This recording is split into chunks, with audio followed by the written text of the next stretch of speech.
Hello, everyone. So I don't know whether you saw the video where Wike asked permanent secretaries and head of service to come and bow down to Tinubu in the way that he was very disrespectful manner.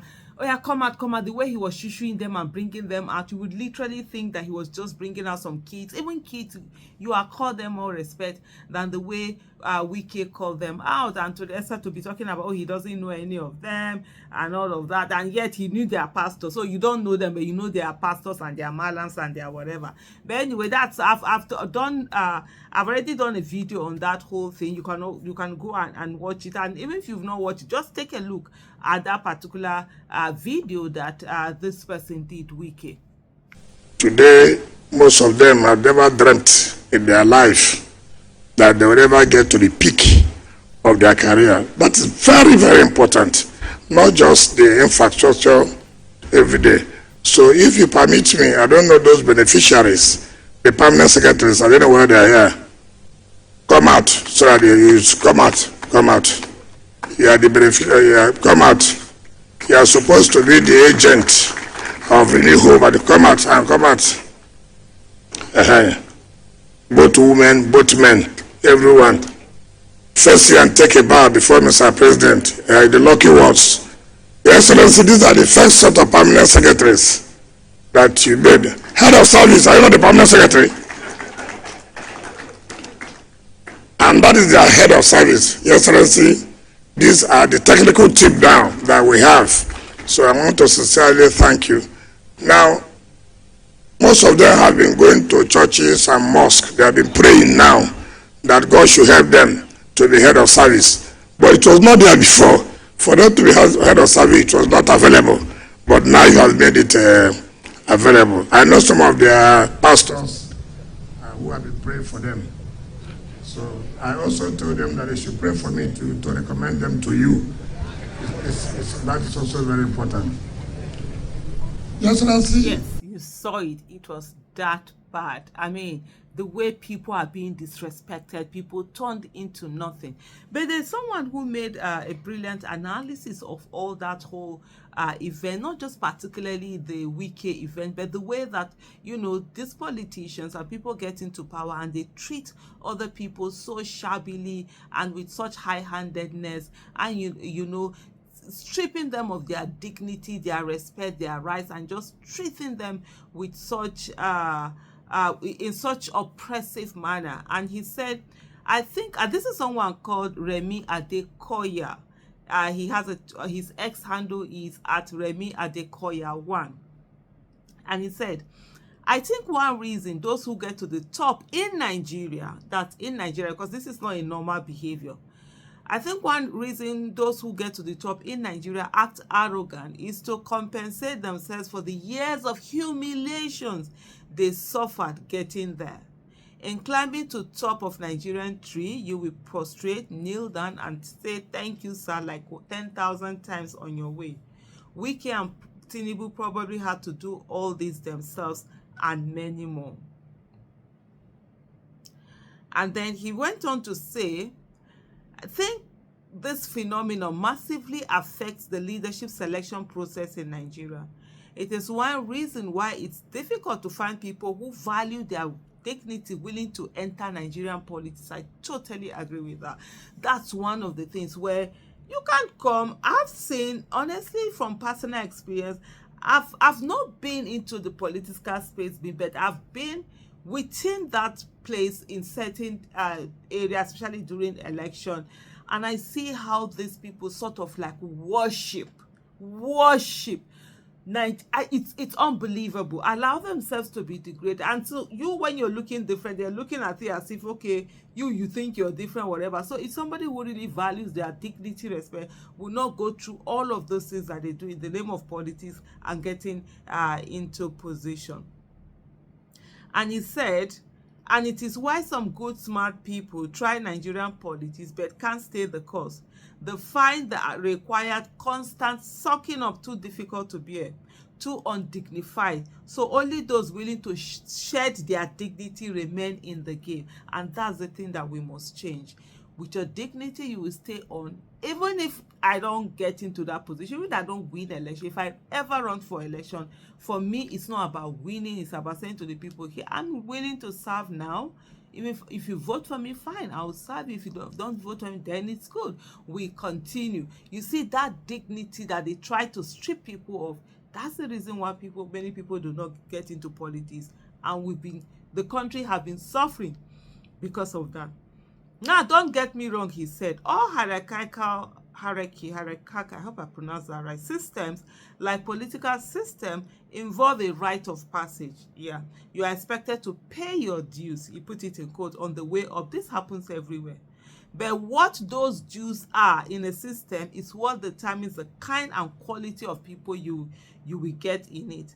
Also, everywhere in the world, those at the top expect some level of deference from those coming up. It's how hierarchies are maintained, and all societies are built around some form of hierarchy. But there's a difference, he said, between showing respect to those who have gone before you and being required to grovel in their presence, which is what is required within the Nigerian system. And when you don't do it, they say you're stubborn, you're this.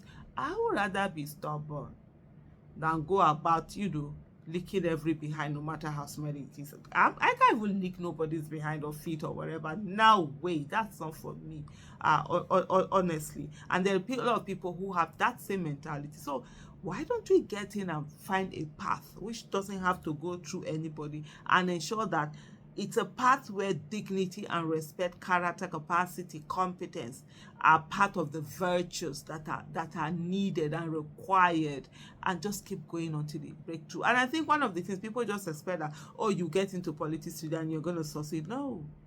You fail, you stand up. You fail, you stand. You say, bring on the failure. Failure, they say, is not falling down. Failure is staying down. Let me come back. And he said, and when you have a system where those who have gotten to the top have themselves had to grovel, they are genuinely angry at anyone coming up who doesn't want to do the same. It's like someone who worked 12 hours a day for 20 years to become millionaire, seeing others, you know, seeing others want to work 5 hours a day for 2 years to achieve the same. It brings an understandable resentment in the former. It seems unfair. I remember a story that said Obasanjo had to prostrate before Atiku. I've heard some of those kind of stories before to get his guarantee of northern support, and a lot of people do prostrate, kneel down. Some of the stories I've heard, I'm like, but it's not for me to tell, it's for the people to tell if they ever want to share.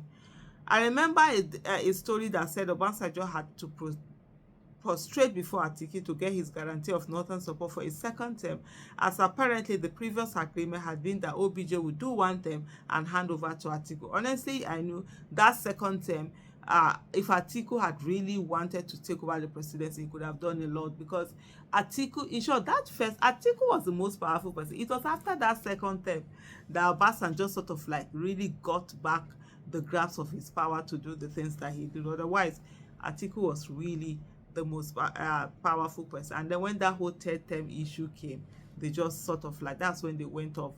They had their they became at loggerheads. Whether that story is true or not, he said it is possible.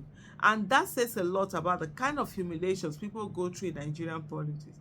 It is said that that is the day OBJ started hating Atiku with a passion and hounded him throughout his second term in revenge. That is how the cycle continues, even at the highest levels.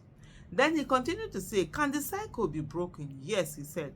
But it will take a new generation of politicians and leaders consciously not demanding those below them grovel for their support or mercy. Then the next generation of leaders who have climbed the ranks will not have that need to humiliate others as they have been humiliated. Respect can be asked for and exhibited without humiliation.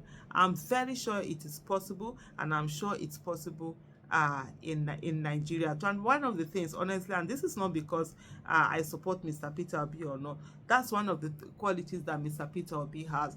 He's not one that seems to demand that people should respect him or worship him, or no, he doesn't even like any of those kind of things. And this is the kind of politics that we all should be aiming at.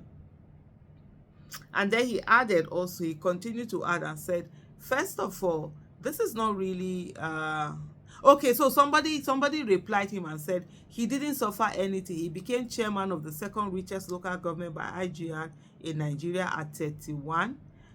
He said for 8 years, chief of staff to Rivers governor at 39, junior minister of education and then minister till he was 46, governor from 46 to 58, FCT minister today. He suffered nothing. But the fact that he's all of these things doesn't mean that he hasn't suffered. Like what this guy is saying, this particular ex-user Anuli was replying to him, but being in this position, you don't know what he had to do. You don't know what the way he was treated, the way he probably is that he didn't suffer, and it's also probably true that he could have suffered and gone through a lot of things. That he got this position doesn't mean that he didn't have to do a lot of things which they are doing. But then Remi Adekoya explained. He said, look, first of all, this is not really about Wiki or Tinubu. Yes, and I agree with him. He made that quite clear. He's just doing an observation of the kind of things that happen in Nigerian politics and why it seems that there's this need to always humiliate people, strip them of their dignity. For me, even like if somebody has even done something wrong and you're punishing that person, punish that person and leave the person intact with their respect and their dignity. Don't strip a human being of his respect or his dignity. For me, I'll always draw the line there no matter what. First of all, he said this is not really about Wike or Tinubu, but an observation on how hierarchies are enforced in Nigerian politics, and not only. But okay, let's even take particularly Crude Wike, local government chairman at 31. Local government chairmen are by and large treated like errand boys by governors. Peter Odili was governor at the time, a man who dominated the Rivers politics and would demolish anyone that dare defy him in any way. That's so true.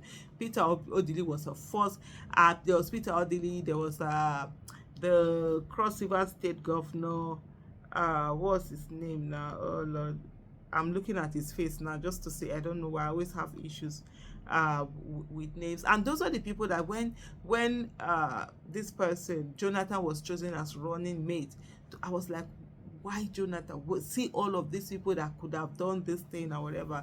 But I would later hear that some of them did actually turn down the position. But here we are where we are. Second richest local government or not? Nah, yes sir, sorry sir, we go dey talk anytime Odile or other state godfathers were in the room. If they told him to shut up, he will shut up. Then chief of staff to governor at 39. In most cases, chief of staff to governor in Nigeria means you have graduated to a glorified PA. If the governor calls you at 2 a.m., you pick the phone with, yes, your excellency, sorry, your excellency, that was stupid of me, your excellency, it won't happen again, your excellency, please forgive me, your excellency, what do you need me to do tomorrow, your excellency? And he just nailed it. And that your excellency, it drives me crazy when politicians are using it so often. It's something. You go talk that your excellency till your tongue begin bend. You will have access to state money, and others who want to see governor will seek your favor, but your governor is your master, literally speaking. It is when Wike now became governor at 46 that years after asserting himself over those who put him there first, he will now be the boss and start doing all this nonsense he does 15 years after he first became local government chair. And we can assume he had to do a lot of sucking up to someone before he became local government chair as well. So let's say 20 years of sucking it up. That is not about saying, oh, poor Wiki, he suffered too. Just about the pattern that is very negative in Nigerian public life. I must say to you, he nailed everything. He nailed it. And we must be part of that new breed of politicians that will not be looking for people to grovel before we feel something. It's an emptiness in people when they don't really have anything.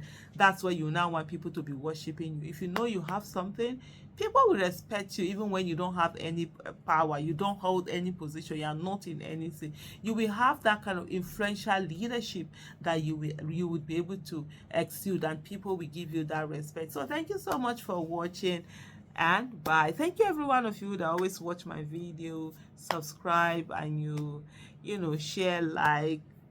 I'm really grateful. Thank you. Bye.